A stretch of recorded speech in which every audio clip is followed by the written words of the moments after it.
화창한 봄날입니다. 우리 모두에게도 봄날의 생기가 또 여러분의 삶 속에 가득하고 또 하나님의 은총이 은혜가 더욱더 생생하게 경험되는 나날이 될 수 있기를 주의 이름으로 축복합니다. 부활의 주일을 우리가 지난 주간에 보냈죠. 근데 부활 주일은 참 가장 힘든 날인 것 같아요. 예수님은 부활하시는데 우리는 부활이 잘 안 되는 건지 새벽부터 막 해가지고 다들 많이 지쳤지만 그래도 그 부활의 기쁨을 함께 나눌 수 있다는 게 얼마나 감사한지 모릅니다. 교회의 사명은 예수님의 부활을 증언하는 그러한 증인의 삶을 사는 것이죠. 교회는 하나님의 나라를 이 땅에서 드러내는 공동체입니다.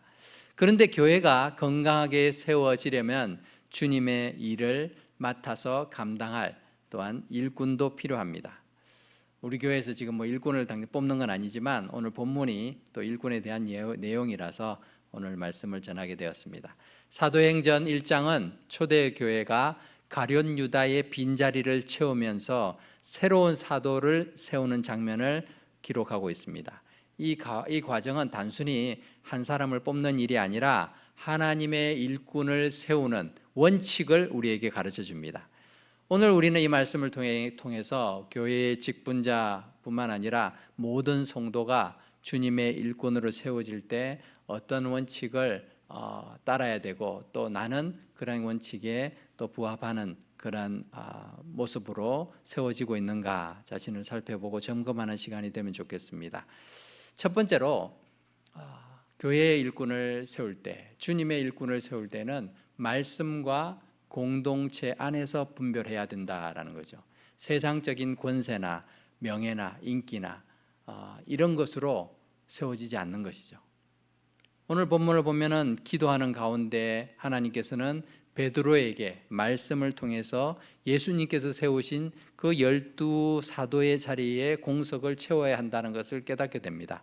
10이라는 숫자는 이스라엘 민족에게 있어서는 아주 중요한 숫자이죠. 그래서 성경에 보면 12이라는 숫자가 참 많이 나옵니다. 구약 성경에만 나오는 게 아니죠. 12지파로 대변되기도 하지만 신약에 요한계시록에까지도 이렇게 계속해서 나오는 것을 봅니다. 자, 그런 10이라는 숫자는 또 예수님이 12사도를 그렇게 세우셨잖아요. 12명의 제자를 따로 세우셨기 때문에 그것의 의미를 또 가지고 가룟 유다의 배신과 죽음으로 그 역할을 감당할 그런 온전한 사람을 필요로 했습니다. 주님의 뜻을 유지하고자 했던 마음이 컸을 것입니다. 가룟 유다는 예수님을 은 30에 팔았는데 양심의 가책을 느껴가지고 어떻게 했습니까? 그 은 30을 다시 막 돌려주고 그리고 나가가지고 들판에 가서 나무에 목을 메어서 죽으려고 했는데 또 곤두박질 쳐서 배가 터져 창자가 튀어나오는 그런 비극적인 죽음으로 삶을 마감했습니다. 배가 터져서 창자가 튀어나왔다는 이 말이요, 저한테는 섬뜩하게 들리더라고요. 저도 그럴 뻔했는데, 그래서 조심해야죠. 물론 이제 가룟 유다가 이때만 그런 것이 아니라 그 이전에도 그래 했던 것 같아요. 그러다 보니 참 가룟 유다의 모습이 참 잘못되고 나쁘고 예수님께서 이 사람은 태어나지 않은 것이 더 나을 뻔했다라고 말할 만큼 비극적인 인생이었습니다. 그 인생으로 그냥 두기는 너무나 또 그 사역의 중요성들이 있고 했기 때문에 본문에서 베드로는 성경 말씀 시편을 근거로 가룟 유다의 자리를 채워야 된다라는 것을 설명하고 있죠. 20절 말씀에 보니까 시편에 기록하였으되 그의 거처를 황폐하게 하시며 거기 거하는 자가 없게 하소서 하였고 또 일렀으되 그의 직분을 타인이 취하게 하소서 하였도다. 이 두 성경 구절은 시편에 나오는 말씀들이죠. 69편 25절과 109편 8절에 나오는 말씀인데 이 모두가 다윗에 대한 얘기예요. 다윗이 쓴 시예요. 다윗이 자기 자신을 대적하는 자들에 대해서 하나님이 기름 부어서 왕을 세워놨는데 그걸 대적을 하는 거예요. 자꾸 그렇게 하는 자들에 대해서 하나님께서 심판해 주십시오. 그리고 그들의 자리를 다른 사람이 대체하게 해 주십시오. 이러한 것을 간구하는 말씀이 기도하는 중에 베드로에게 떠오른 거예요. 그래서 그 말씀에 순종하고 있습니다. 주님의 일꾼을 세우는 기준은 사람의 생각이나 감정이 아니라 하나님의 말씀의 원칙을 따라야 되는 것이죠.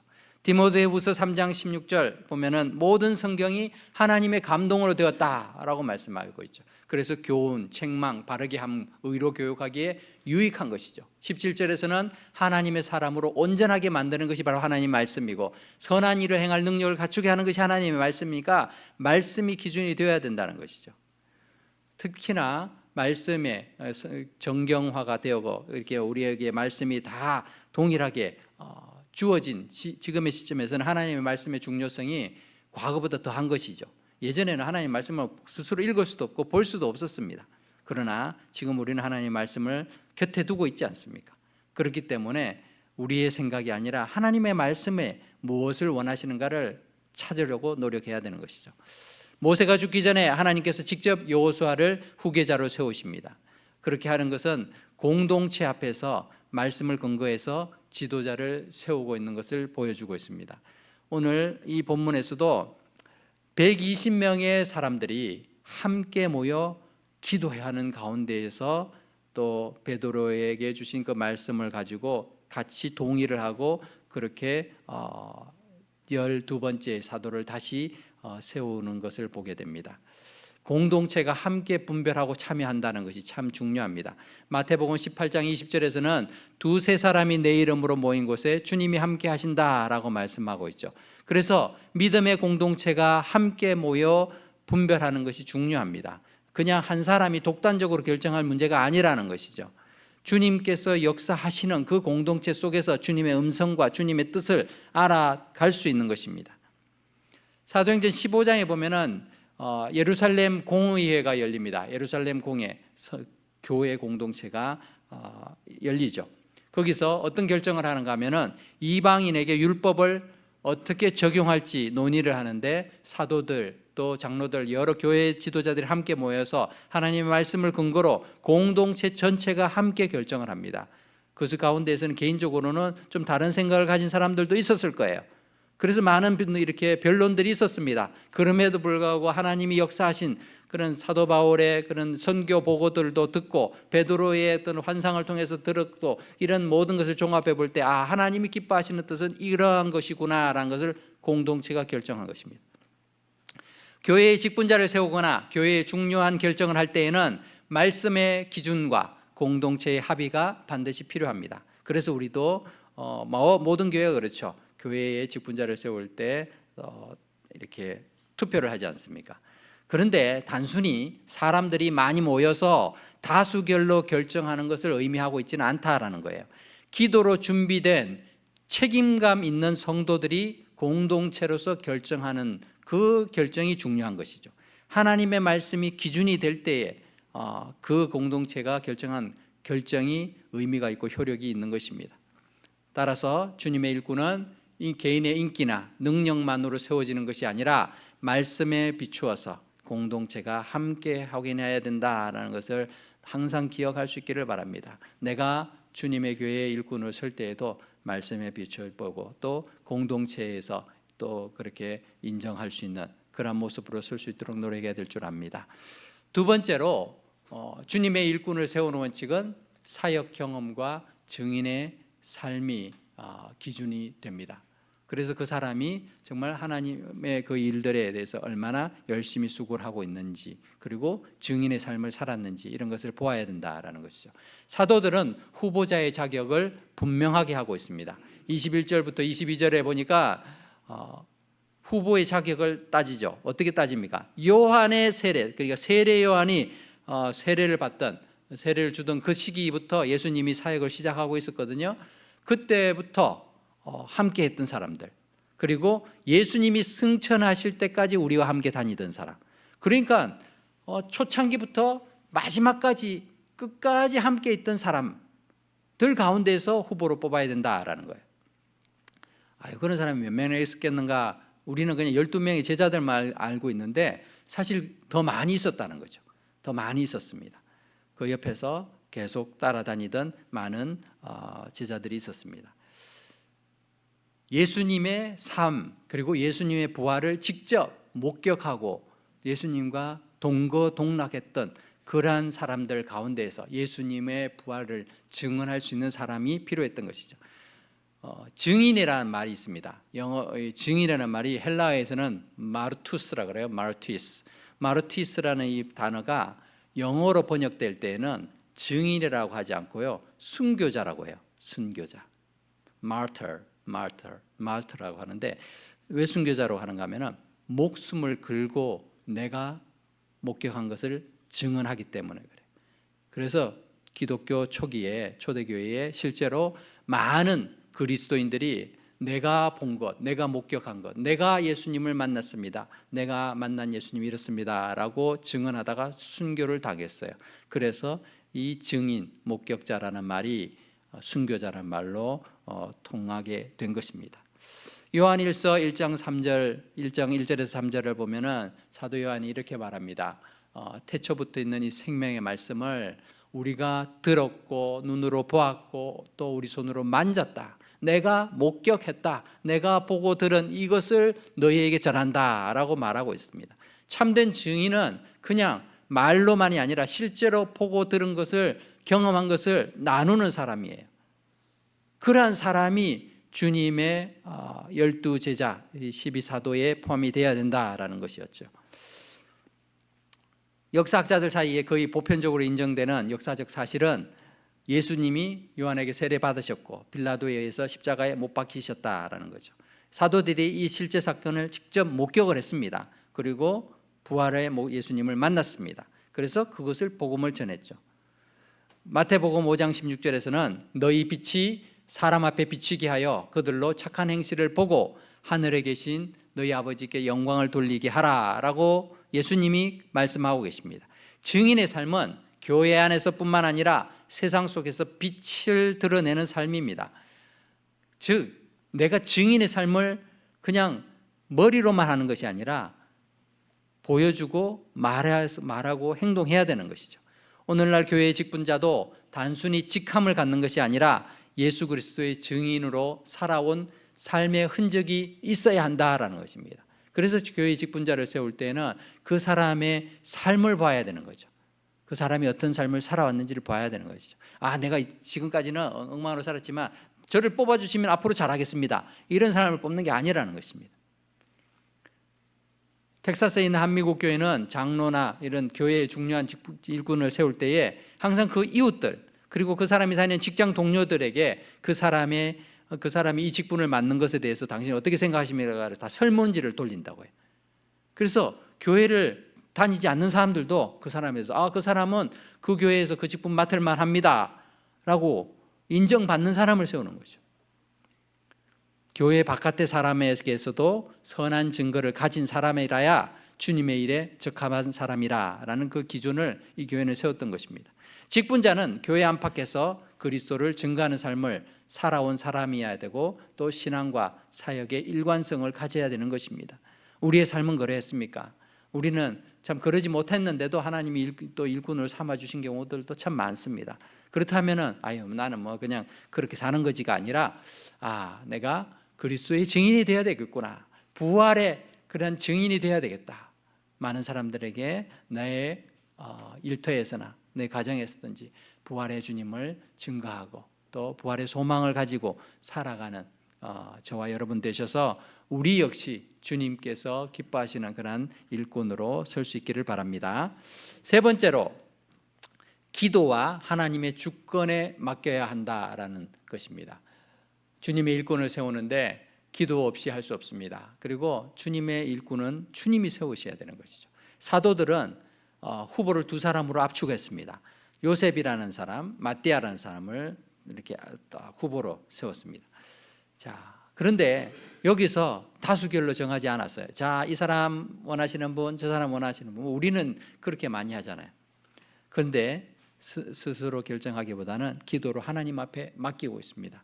24절 25절을 보니까 그들이 기도하여 이르되 모든 사람의 마음을 아시는 주님, 이 두 사람 중에 누가 주님께 택한 신바가 될까요? 주님 앞에 구하고 있어요. 그래서 하나님, 유다가 맡았던 그 봉사, 사도의 직무를 대신할 자를 보여주십시오, 이렇게 기도합니다. 그렇게 기도하고 마지막 선택을 어떻게 하는가 하면 제비뽑기를 해요. 뭐 제비뽑기가 무슨 하나님의 뜻이야 이렇게 생각할 수 있잖아요. 그런데 그 당시에 말씀이 이렇게 기록이 되어 있지 않았고 구약 성경밖에는 없는 그런 열악한 상황이고 또 아직 성령님이 각 사람에게 오시지도 임하시지 않은 그런 상황이었기 때문에 그들이 할 수 있는 최선의 방식은 구약에서 하나님 뜻을 구할 때 사용했던 그런 우림과 둠밈 이런 방식처럼 제비뽑기로 하나님이 무엇을 원하시는지를 찾고자 했던 것입니다. 그냥 요행을 바란 것은 아니었죠. 교회 직분자를 이렇게 세울 때 사람의 눈에 보이는 조건보다 하나님의 뜻을 구하는 태도가 우선이 되어야 된다라는 것을 말합니다. 잠언 16장 33절에서는 사람은 제비를 뽑지만 모든 일을 작정하기는 여호와께 있다라고 말씀하고 있죠. 우리가 제비를 뽑는 것 같아도 하나님이 역사를 함께 하시는 것을 그렇게 인정한다는 것이죠. 하나님의 손에 달려 있다라는 마음으로 그렇게 하라라는 것입니다. 사도행전 13장에 보면은 이 시리아 지역이죠. 시리아 지역에 세워졌던 그 안디옥 교회가 이방인 교회로서 아주 든든하게 잘 섰습니다. 이 바나바와 또 이 사도 바울이 그렇게 함께 목회를 하면서 잘 교회가 성장해 가는데 기도하는 가운데 성령께서 이 두 사람을 선교사로 보내라라는 거예요. 아니 그럼 우리 교회는 어떡하고요? 이런 말이 나올 거 아니에요. 그런데 이들이 순종하죠. 왜 그렇습니까? 기도하면서 하나님의 주권에 순종했다라는 것이죠. 그래서 가장 중요한 이 두 사람을 선교사로 파송합니다.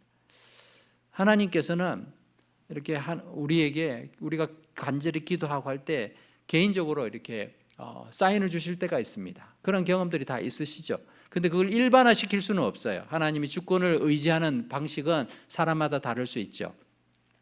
뉴저지에서 교회를 개척했던 한 목사님은 수년 동안 아무리 노력하고 기도하고 전도해도 교인이 늘기는커녕 점점 줄어들어서 나중에 7, 8명 정도밖에 남지 않았다고 해요. 그러니까 너무 힘들어서 하나님 교회 문을 닫아야 될까요? 정말 하나님 원하십니까? 그렇게 하나님 원하시면 1년 더 버텨보겠습니다. 1년 버텨봤는데 더 힘들어집니다. 점점 힘들어지니까 나중에는 기도하면서 자신의 호주머니에 자기가 이제 찬양 기타 칠 때마다 이 기타 피크가 있었는데 피크가 딱 잡히더래. 그래서 하나님 제가 이 피크를 탁 던져가지고 앞면이 나오면은 계속 하라는 말이고 뒷면이 나오면은 문 닫아라라는 뜻으로 알겠습니다. 탁 던졌대. 뭐가 나왔을까요? 앞면이 나왔어요. 그러니까 이제 계속 하라는 얘기잖아요. 그래서 하나님 그래도 한 3세판인데 한 3번 해봐야 되지 않겠습니까? 또 한 번 더 던졌어요. 또 앞면이 나왔어요. 그래서 그래도 3번째는 뒷면 나오면 그래도 닫는 걸로 하겠습니다. 또 3번째는 또 앞면이 나왔어요. 그래도 받아들일 수가 없어서 한 번이라도 뒷면 나오면 저 문 닫습니다. 계속 던졌어요. 9번을 던졌는데 모조리 앞면만 나오는 거예요. 그때서야 이 목사님이 무릎 꿇고 통곡을 하면서 하나님이 이 교회를 사랑하시고 유지하기를 원하시는군요. 그렇게 하면서 열심히 용기를 내서 목회를 감당하다가 은퇴를 하셨어요. 그 뒤에도 여러 번 생각날 때마다 이분이 이제 피크를 꺼내서 던졌는데 9번을 연속으로 앞면 나온 적이 한 번도 없었대요. 그 일이 안 일어나더라는 거죠. 그렇다고 해서 교회 문을 열고 문 닫고 이 문제를 교회 동전 앞 던지기로 결정하라 이런 얘기가 아니죠. 그 상황에서 너무나 간절하게 참 하나님의 뜻을 구하면서 하나님 보여주십시오 했던 이 목사님에게는 그게 하나님이 말씀하시는 그런 뜻으로 받아들인 것이죠. 우리에게 있어서는 또 하나님이 또 다르게 하실 수 있지만 우리가 중요한 거 기억해야 되는 것은 기도하라는 것이죠. 빌립보서 4장 6절에서는 아무것도 염려하지 말고 다만 모든 일에 기도와 간구로 너희 구할 것을 감사함으로 하나님께 아뢰라. 하나님께 아뢰라라고 말씀하고 있어요. 그냥 노력하지 않으면서 제비뽑기로 해볼까? 동전 던지기로 결정할까? 이게 아니라는 거죠. 하나님의 뜻을 그렇게 쉽게 결정하는 것은 어리석은 방법입니다. 그런데 모든 것을 다 해보고 모든 노력을 하고 모든 자격을 다 갖춘 뒤에 거기서 우리가 선택하기 참 어려울 때 하나님 뜻을 보여주십시오 라고 하면서 우리가 그러한 방식들을 통해서 주님의 뜻을 살피는 것이죠. 중요한 것은 내가 내 뜻보다, 내가 원하는 방식보다 하나님 앞에 하나님의 뜻을, 하나님의 방식을 더 우선으로 생각하고 있느냐라는 것입니다. 직분자를 세우는 과정도 마찬가지죠. 철저히 기도로 준비하고 준비되고 또 자격 있는 사람을 세우지만 그러한 가운데에서도 여전히 주님의 뜻이 어디 있는지, 주님이 누구를 기뻐하시는지, 이 사람을 세우는 걸 기뻐하시는지 아닌지를 찾아야 되고 인정해야 되는 것을 말씀해 주고 있습니다. 말씀을 맺겠습니다. 주님의 나라를 위해서 일하는 것 참 영광스럽고 복된 일입니다. 주님의 일꾼을 세우는 원칙은 말씀과 공동체의 분별이 필요하고 증인의 삶과 사역의 경험도 중요하고 또 그보다도 더 중요한 것은 우리의 기도를 통하여 하나님의 주권을 인정하는 태도가 중요합니다. 교회의 직분자뿐만 아니라 모든 성도는 이 원칙을 따라서 주님의 일꾼으로 세워져야 하는 것이죠. 그냥 교회를 그냥 단순히 왔다 갔다 하고 예배 드렸다고 해서 내 할 일 다 하는 것이 아니죠. 우리가 말씀에 더 붙들리고 증인의 삶을 살고 기도로 하나님의 뜻을 구할 때에 하나님께서는 교회를 통해서 하나님이 역사하시고 우리 교회를 더 건강하게 세워가실 것입니다. 우리 모두는 주님의 교회의 일꾼입니다. 우리가 주님의 몸인 교회의 한 부분임을 잊지 마십시오. 그저 교회에 나오는 것으로 만족하지 마십시오. 나는 교회 다녀가 그리스도인의 사명이 아니에요. 그리스도인의 사명은요, 내가 교회가 되어야 돼요. 나는 주님의 몸된 교회의 한 지체가 되어야 됩니다. 내가 교회가 되는 것이죠. 그래서 이 건물 안에 있는 것이 안전한 것이 아니고 내가 세상 바깥에서 내가 주님의 몸된 교회의 한 부분임을 드러내며 살아가는 삶을 살아야 된다는 것입니다. 그래서 우리의 삶은 무엇을 해서가 아니라 내 삶 전체가 교회로서의 모습을 보여줄 때에 그것이 하나님이 기뻐하는 그런 주님의 일꾼의 모습이 될 줄 믿습니다. 이러한 믿음으로 또 헌신하며 살아가는 저와 여러분 되시기를 주의 이름으로 축복합니다. 기도하겠습니다. 고마우신 하나님 은혜를 감사합니다. 하나님, 예수님이 택하신 12명 중에서도 결국은 배신하고 또 스스로 잘못된 길로 나아갔던 그런 가룟 유다와 같은 사람도 있었던 것을 봅니다. 우리의 인생이 얼마나 연약한지 잘 알 수 있습니다. 하나님, 새로운 일꾼을 세우면서도 참 하나님께서 주신 그런 말씀의 기준으로 또 사람들을 검증하고 무엇보다 기도로 또 주님의 뜻을 구했던 그런 초대교회의 그런 베드로와 여러 성도들의 모습을 봅니다. 우리 교회도 참 주님의 일을 감당할 때나 주님의 일꾼을 세울 때에 하나님의 말씀이 기준되게 하시고 또 주님께서 기뻐하시는 자를 세우고 또 주님의 뜻에 순종함으로 또 하나님이 이 교회를 주관하시고 다스리시고 우리의 인생을 또 주관하심을 경험할 수 있도록 도와주시옵소서. 예수님의 이름으로 기도드립니다. 아멘.